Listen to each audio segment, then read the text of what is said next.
இந்த அரசு நிகழ்ச்சியில இதுவரை நடக்காத அளவுக்கு 1212 ரூபாய் மதிப்பீட்டில் 85,711 பயனாளிகளுக்கு இலவச வீட்டு மனைப்பட்டா வழங்கப்படுது. நகர பகுதிகளில் 5 ஆண்டுகளுக்கு மேலாக ஆட்சேபனையற்ற புறம்போக்கு நிலங்களை வசித்து வரக்கூடிய மக்களுக்கு இலவச வீட்டு மனைப்பட்டா வழங்குற பணியை நம்ம அரசு வெற்றிகரமா செஞ்சு முடிச்சிருக்கு. இதுக்கு முன்னாடி ஊரக பகுதிகளில் மட்டும்தான் இலவச வீட்டு மனைப்பட்டா வழங்கப்பட்டு வந்துச்சு.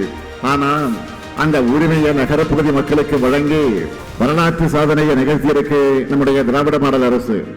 நான் உறுதியோடு சொல்றேன், தமிழ்நாட்டை இந்திய அளவில் இல்ல தெற்காசியாவிலேயே முன்னேறிய மாநிலமாக நிச்சயம் உருவாக்கி காட்டுவேன். இதுதான் என்னுடைய உறுதி. அவதூறுகள், பொய்கள், வீண்பழிகள் இதை பற்றியெல்லாம் கவலைப்படக்கூடியவன் நான் அல்ல. தமிழ்நாடு மேலும் மேலும் வளரும் வளரும். நன்றி, வணக்கம்.